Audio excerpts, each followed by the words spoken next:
Hello dear, welcome to English needs channel. ಈ ವಿಡಿಯೋದಲ್ಲಿ ನಾನು ಮರಿಯಪ್ಪನ್ ಜವಾಹರ್ಲಾಲ್ ಇವರು ಟೆಡೆಕ್ಸ್ ಪ್ಲಾಟ್ಫಾರ್ಮ್ ಮೇಲೆ ಒಬ್ಬ ಟೀಚರ್ ಹೇಗಿರಬೇಕು, ಟೀಚಿಂಗ್ ಹೇಗಿರಬೇಕು ಅನ್ನುವುದರ ಮೇಲೆ ಕೊಟ್ಟಿರ್ತಕ್ಕಂಥ ಒಂದು ಭಾಷಣ, ಅದರ ಕೆಲವು ಅಂಶಗಳನ್ನು ನಾನು ಕನ್ನಡದಲ್ಲಿ ಹೇಳಲಿಕ್ಕೆ ಪ್ರಯತ್ನ ಮಾಡ್ತೀನಿ. ಮರಿಯಪ್ಪನ್ ಅವರು ತಮ್ಮ ವಿದ್ಯಾಭ್ಯಾಸವನ್ನು 4 ದೇಶಗಳಲ್ಲಿ ಮಾಡಿರ್ತಾರೆ. ಮೆಕ್ಯಾನಿಕಲ್ ಇಂಜಿನಿಯರಿಂಗ್ನಲ್ಲಿ ಮಾಸ್ಟರ್ ಡಿಗ್ರಿ ಮಾಡಿದ ಮೇಲೆ ಇವರು ಇಂಜಿನಿಯರ್ ಆಗಿ ಕೆಲಸ ಮಾಡ್ತಾ ಇರ್ತಾರೆ. ಇವರಿಗೆ ಟೀಚಿಂಗ್ ಅಂದರೆ ತುಂಬ ಇಷ್ಟ. ಅದಕ್ಕೋಸ್ಕರ ಇವರು ಒಂದು ಮಿಶಿಗನ್ ಯೂನಿವರ್ಸಿಟಿಗೆ ಅಪ್ಲಿಕೇಶನ್ ಹಾಕ್ತಾರೆ. ಅಸಿಸ್ಟೆಂಟ್ ಪ್ರೊಫೆಸರ್ ಹುದ್ದೆಗೆ ಸೆಲೆಕ್ಟ್ ಕೂಡ ಆಗ್ತಾರೆ. ಜಾಯ್ನ್ ಆಗೋದಕ್ಕಿಂತ ಮುಂಚೆ ಸ್ವಲ್ಪ ಕಾಲಾವಕಾಶ ಇರುತ್ತೆ. ಮುಂದೆ ಟೀಚರ್ ಆಗಿ ಕೆಲಸ ಮಾಡೋದ್ರ ಬಗ್ಗೆ ಇವರು ಆಲೋಚನೆ ಮಾಡ್ತಾ ಇರ್ತಾರೆ. ಎಕ್ಸೈಟ್ಮೆಂಟ್ ಇದೆ, ಯಾಕಂದರೆ ತಮಗೆ ಇಷ್ಟವಾಗಿರ್ತಕ್ಕಂಥ ಒಂದು ಜಾಬ್ ಸಿಕ್ಕಿದೆ. ಅದರ ಜೊತೆಯಲ್ಲಿ ತುಂಬ ಭಯನೂ ಆಗ್ತಿದೆ, ಯಾಕಂದರೆ ಒಬ್ಬ ಪ್ರೊಫೆಸರ್ಗೆ ಬೇಕಾದಂಥ ನಾಲೆಜ್, ಕಮ್ಯುನಿಕೇಷನ್ ಸ್ಕಿಲ್ ಮತ್ತು ಲ್ಯಾಂಗ್ವೇಜ್ ಇದೆಯಾ ಅನ್ನುವ ಅನುಮಾನ ಈಗ ಇವರನ್ನು ಕಾಡ್ತಾ ಇದೆ. ಇದನ್ನು ಆಲೋಚನೆ ಮಾಡ್ತಾ ಒಂಥರ ಡಿಪ್ರೆಸ್ ಆಗಿಬಿಡ್ತಾರೆ. ಆ ಇಂಜಿನಿಯರ್ ಆಗಿ ಮುಂದುವರೆದಿದ್ರೆ ಚೆನ್ನಾಗಿತ್ತೇನೋ ಅಂತ ಈಗ ಅನ್ನಿಸ್ತಿದೆ ಇವರಿಗೆ. ಬಾತ್ರೂಮಲ್ಲಿ ಹೋಗಿ ಕನ್ನಡಿ ಎದುರುಗಡೆ ನಿಂತು mirror mirror on the wall, how can I B A better teacher on the fall ಅಂತ ಕೇಳ್ತಾರಂತೆ. ಮಿರರಿಂದ ಯಾವ ರಿಪ್ಲೈ ಸಿಗಲಿಲ್ಲ ಅಂತ ಹೇಳ್ತಾರೆ. ಆಡಿಯನ್ಸ್ನ ಸ್ವಲ್ಪ ನಗಿಸ್ಲಿಕ್ಕೆ ಅಂತ ಹೇಳಿದ್ದು ಅಂತ ಅನಿಸುತ್ತೆ ಇದು. ಅಷ್ಟರಲ್ಲಿ ಯೂನಿವರ್ಸಿಟಿಯಿಂದ ಇವರಿಗೆ ಕಾಲ್ ಬರುತ್ತೆ. ಆ ಫೋನ್ ಮಾಡಿದ ವ್ಯಕ್ತಿಯಿಂದ ಇವರು ಟೀಚಿಂಗ್ ಬಗ್ಗೆ ತಿಳ್ಕೊಳ್ತಾರೆ. ಅವರು ಟ್ರೆಡಿಷನಲ್ ಟೀಚಿಂಗ್ ಮೆಥಡ್ ಬಗ್ಗೆ ಹೀಗೆ ಹೇಳ್ತಾರೆ. ಡಿಪಾರ್ಟ್ಮೆಂಟ್ನವರು ಒಂದು ಸಿಲೆಬಸ್ ಅಂತ ಕೊಡ್ತಾರೆ. ಅದನ್ನು ಇಂತಿಷ್ಟು ಸಮಯದಲ್ಲಿ ಅಂತ, ಒಂದು ಸೆಮ್ ಅಂದರೆ ಅದ್ರ ಒಳಗಡೆನೆ ಅದನ್ನು ನೀವು ಕಂಪ್ಲೀಟ್ ಮಾಡಬೇಕು. ಅದನ್ನು ಯಾವ ರೀತಿಯಾಗಿ ಮಾಡಬೇಕು ಅನ್ನೋದು ನಿಮಗೆ ಬಿಟ್ಟಿದ್ದು. ಸಾಮಾನ್ಯವಾಗಿ ಎಲ್ಲ ಪ್ರೊಫೆಸರ್ಗಳು ಮಾಡುವಂತೆ ಇವರು ಕೂಡ ಪಾಠ ಮಾಡ್ತಾರೆ. ಯಾರಿಂದನೂ ಏನು ಕಂಪ್ಲೇಂಟ್ ಇಲ್ಲ, ಏನು ಕಮೆಂಟ್ಸ್ ಇಲ್ಲ, ಚೆನ್ನಾಗೇ ನಡೀತಾ ಇತ್ತು. ಆದರೆ ಮರಿಯಪ್ಪನವರಿಗೆ ತಮ್ಮ ಟೀಚಿಂಗ್ ಬಗ್ಗೆ ತಮಗೆ ಅಸಮಾಧಾನ.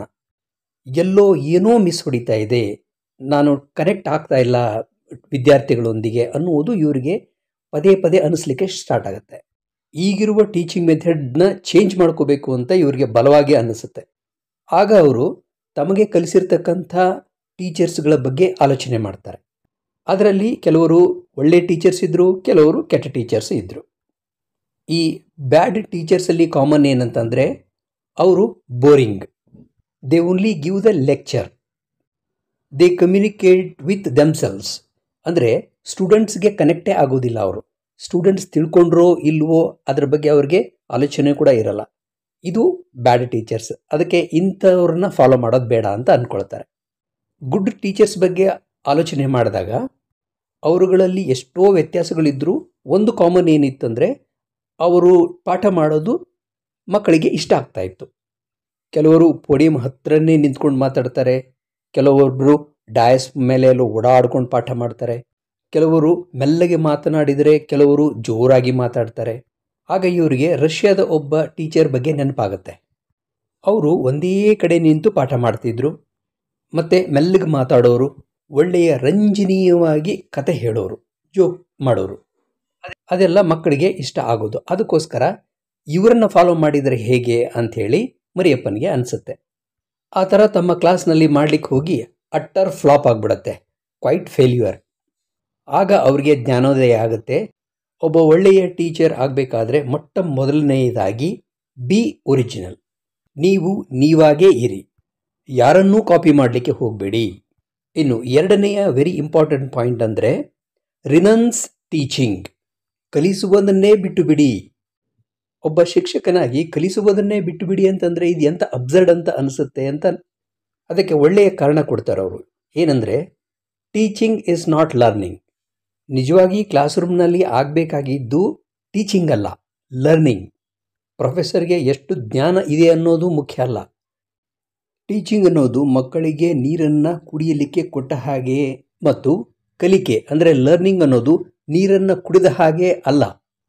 ಇದು ಡೇಟಾ ಟ್ರಾನ್ಸ್ಫರ್ ಅಲ್ಲ. So teaching learning is not simply the transfer of knowledge. ವಿದ್ಯಾರ್ಥಿಗಳು ಎಷ್ಟು ಚೆನ್ನಾಗಿ ಅದನ್ನು ಅರ್ಥ ಮಾಡಿಕೊಂಡ್ರು ಅನ್ನೋದು ಮುಖ್ಯ. So learning is important.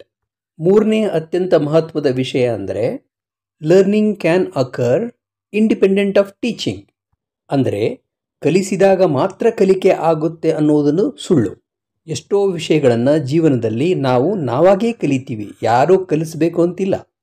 Walking, talking, eating ಇವೆಲ್ಲವೂ ಟ್ರಯಲ್ ಆ್ಯಂಡ್ ಎರರ್ ಅಂತೀವಲ್ಲ, ಹಾಗೆ ಮಾಡಿ ಕಲಿಯೋದು. ಅಂದರೆ ತಪ್ಪುಗಳಾದರೆ ಅವುಗಳನ್ನು ತಿದ್ದಿಕೊಂಡು ಕಲಿಯೋದು. ಹಾಗಾದರೆ ಕ್ಲಾಸ್ ರೂಮ್ನಲ್ಲಿ ಟೀಚಿಂಗಿಗಿಂತ ಲರ್ನಿಂಗಿಗೆ ಮಹತ್ವ ಕೊಡಬೇಕು.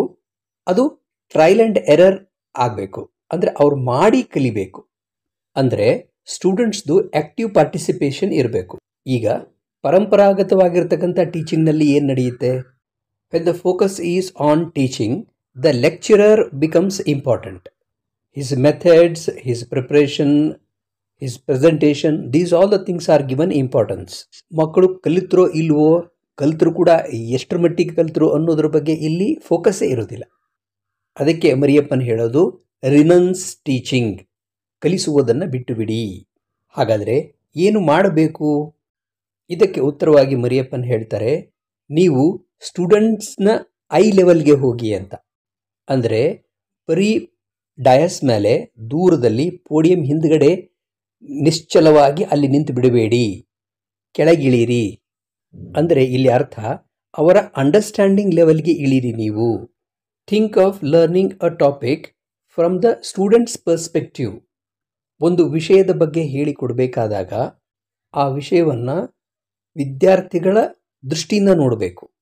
ನೀವು ಹೇಳಿಕೊಟ್ಟ ವಿಷಯ ಸ್ಟೂಡೆಂಟ್ಸ್ಗೆ ಮನವರಿಕೆ ಆಗಿಲ್ಲ ಅಂದರೆ, ಅವರು ಡೌಟ್ಸ್ ಕೇಳಿದರು ಅಂತಂದರೆ, ಆ ವಿಷಯವನ್ನು ನೀವು ಇನ್ನೊಂದು ರೀತಿಯಲ್ಲಿ ಹೇಳಿ ಬೇರೆ ಬೇರೆ ಎಕ್ಸಾಂಪಲ್ಸ್ಗಳನ್ನು ಕೊಟ್ಟು ಅದನ್ನು ಮನವರಿಕೆ ಮಾಡಿಕೊಡಬೇಕು. ಆವಾಗ ಲರ್ನಿಂಗ್ ಆಗುತ್ತೆ. ಇದು ಆಗಬೇಕು ಅಂತಂದರೆ ಪ್ರೊಫೆಸರ್ಗೆ ಮೊದಲು ತುಂಬ ಚೆನ್ನಾಗಿ ಆ ವಿಷಯದ ಬಗ್ಗೆ ಗೊತ್ತಿರಬೇಕು. ಅಂದರೆ ಮಾತ್ರ ಆತ ಬೇರೆ ಬೇರೆ ರೀತಿಯಲ್ಲಿ ತಿಳಿಸಬಲ್ಲ. ಆದರೆ ಈಗ ಮೋಸ್ಟ್ಲಿ ಆಗ್ತಿರೋದೇನು, ತಮಗೇನು ತಿಳಿದಿದೆಯೋ ಅದನ್ನು ಒಂದು ರೀತಿಯಲ್ಲಿ ಮಾತ್ರ ಅವರು ಹೇಳಬಲ್ಲರು. ಯಾಕಂದರೆ ಅವ್ರಿಗೇ ಆ ವಿಷಯದ ಬಗ್ಗೆ ಇನ್ ಡೆಪ್ತ್ ನಾಲೆಜ್ ಇಲ್ಲ. ಈಗಿನ ಬಹಳ ಜನ ಪ್ರೊಫೆಸರ್ಗಳ ಟೀಚಿಂಗ್ ಹೆಂಗಿರುತ್ತೆ ಅಂತಂದರೆ, ಒಂದು ವೇಳೆ ಅವರ ಕ್ಲಾಸಲ್ಲಿ ಐನ್ಸ್ಟೀನ್ ಕುಂತ್ಕೊಂಡಿದ್ದಾನೆ ಅಂತ ತಿಳ್ಕೊಳ್ಳಿ, ಕ್ಯಾಲ್ಕುಲಸ್ನ ಕಲಿಸ್ತಾ ಇದ್ದಾರೆ ಅಂತ ಅಂದ್ಕೊಳ್ಳೋಣ. ಇವರು ಹೇಳಿಕೊಡುವ ರೀತಿ ಹೇಗಿರುತ್ತಂದರೆ, ಕ್ಯಾಲ್ಕುಲಸನ್ನು ಕಂಡುಹಿಡಿದಿರ್ತಕ್ಕಂಥ ಐನ್ಸ್ಟೀನ್ ಕಕ್ಕಾಬಿಕ್ಕಿ ಆಗಿಬಿಡ್ತಾರೆ, ಕನ್ಫ್ಯೂಸ್ ಆಗಿಬಿಡ್ತಾರೆ. ಮೊಟ್ಟ ಮೊದಲು ಮನವರಿಕೆ ಮಾಡಿಕೊಡ್ಬೇಕಾಗಿದ್ದೇನೆಂದರೆ, ಮಕ್ಕಳಲ್ಲಿ ಒಂದು ಪ್ರಶ್ನೆ ಇರುತ್ತೆ, ನಾನು ಇದನ್ನು ಯಾಕೆ ಕಲಿಬೇಕು ಅಂತ. ಅದನ್ನು ಹೇಳಿಕೊಡ್ಬೇಕು. ಮೊದಲು ಕಾನ್ಸೆಪ್ಟ್ಸ್ಗಳನ್ನು ಹೇಳಿಕೊಡ್ಬೇಕಾದಾಗ ತುಂಬ ಸಿಂಪಲ್ ಲ್ಯಾಂಗ್ವೇಜ್ನಲ್ಲಿ ಹೇಳ್ಕೊಡ್ಬೇಕು.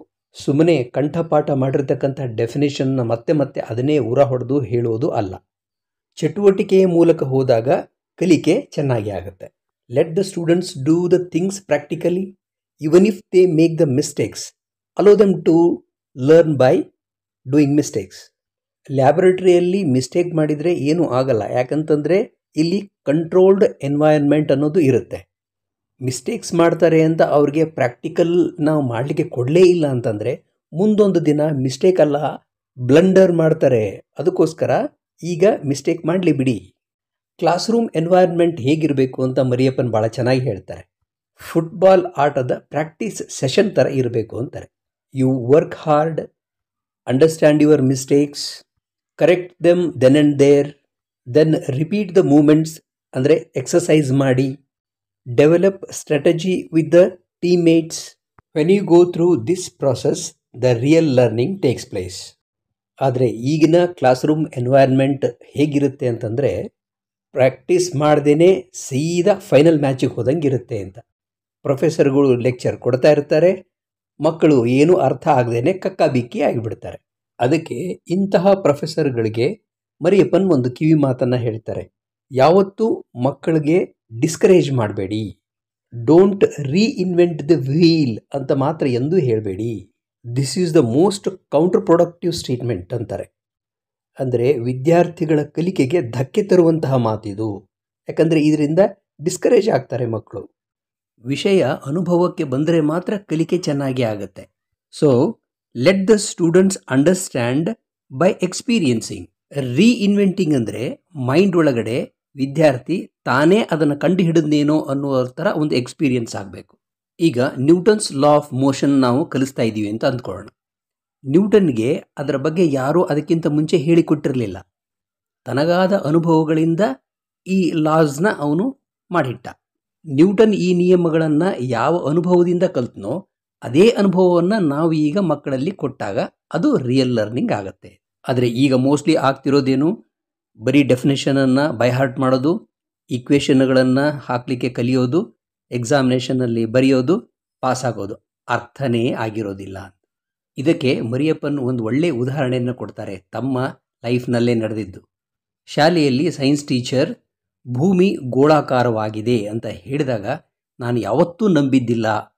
ನನಗೆ ಯಾವಾಗಲೂ ಡೌಟ್ ಇದ್ದಿದ್ದೇನೆಂದರೆ ಫ್ಲ್ಯಾಟ್ ಆಗೇ ಇದೆ, ಯಾಕಂದರೆ ನನ್ನ ಕಣ್ಣಿಗೆ ಭೂಮಿ ಫ್ಲ್ಯಾಟ್ ಆಗೇ ಕಾಣ್ತಾ ಇದೆ. ಹಾಗಾಗಿ ನಾನು ಯಾವತ್ತೂ ನಂಬಿರಲೇ ಇಲ್ಲ ಅದನ್ನು. ಆದರೆ ಟೀಚರ್ ಹೇಳ್ತಾರೆ, ಅದಕ್ಕೋಸ್ಕರ ನಾನು ಅದನ್ನು ಮನಸ್ಸಲ್ಲಿ ಇಟ್ಕೊಳ್ತಿದ್ದೆ, ನೆನಪಲ್ಲಿ ಇಟ್ಕೊಳ್ತಿದ್ದೆ, ಹೋಗಿ ಎಕ್ಸಾಮಲ್ಲಿ ಬರೆದು ಮಾರ್ಕ್ಸ್ ತಗೊಳ್ತಿದ್ದೆ. ಆದರೆ ನನಗೆ ಟೀಚರ್ ಹೇಳೋದ್ರ ಮೇಲೆ ಎಂದೂ ನಂಬಿಕೆಯೇ ಬಂದಿರಲಿಲ್ಲ. ಮಕ್ಕಳಿಗೆ ಒಳ್ಳೆಯ ಲರ್ನಿಂಗ್ ಎನ್ವೈರನ್ಮೆಂಟ್, ಕಲಿಕೆಗೆ ಒಂದು ಪೂರಕವಾದ ವಾತಾವರಣವನ್ನು ಹೇಗೆ ಮಾಡಬೇಕು ಅನ್ನೋದಕ್ಕೆ ಮರಿಯಪ್ಪನ್ ಹೇಳ್ತಾರೆ. ಒಂದು ಯಾವುದೋ ವಿಷಯದ ಬಗ್ಗೆ ಮಾತನಾಡುವಾಗ, ಚರ್ಚಿಸುವಾಗ ಸ್ಟೂಡೆಂಟ್ಸ್ಗೆ ನಾವು ಕೇಳಬೇಕಂತೆ, ಏನಂತ, ವಾಟ್ ಡು ಯು ಥಿಂಕ್. ಇದರಿಂದ ಯೋಚನೆ ಮಾಡುವುದಕ್ಕೆ ಒಂದು ವ್ಯವಸ್ಥೆ ಸ್ಟಾರ್ಟ್ ಆಗುತ್ತೆ. ಇಲ್ಲಿಂದ ನಮಗೆ ಗೊತ್ತಿದೆ ಅಂಥೇಳಿ ಎಲ್ಲವನ್ನೂ ನಾವು ಅವರಿಗೆ ಹೇಳಿಬಿಡಬಾರ್ದು, ಅವ್ರಿಗೂ ಯೋಚನೆ ಮಾಡಲಿಕ್ಕೆ ಬಿಡಬೇಕು. ಇದಕ್ಕೆ ಒಂದು ಒಳ್ಳೆಯ ಉದಾಹರಣೆಯನ್ನು ಕೊಡ್ತಾರೆ ಮರಿಯಪ್ಪನ್. ರೋಬೋಟಿಕ್ಸ್ ಕ್ಲಾಸಲ್ಲಿ ಒಂದು ದಿನ ಒಂದು ಹುಡುಗಿ ಒಂದು ರೋಬೋಟನ್ನು ತಗೊಂಡು ಬಂದ್ಲು.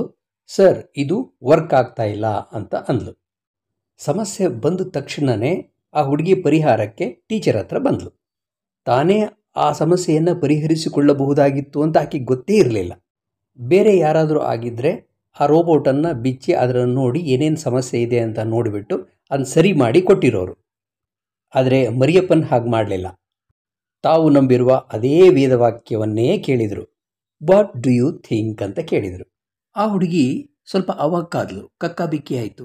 ನನಗೆ ಗೊತ್ತಿದ್ದರೆ ನಾನ್ಯಾಕೆ ಇವ್ರನ್ನ ಕೇಳ್ತಿದ್ದೆ ಅನ್ನೋ ಥರನೂ ಆಯಿತು. ಆದರೆ ಯೋಚನೆ ಮಾಡಲೇಬೇಕಾಯ್ತು ಈಗ ಆಕೆಗೆ.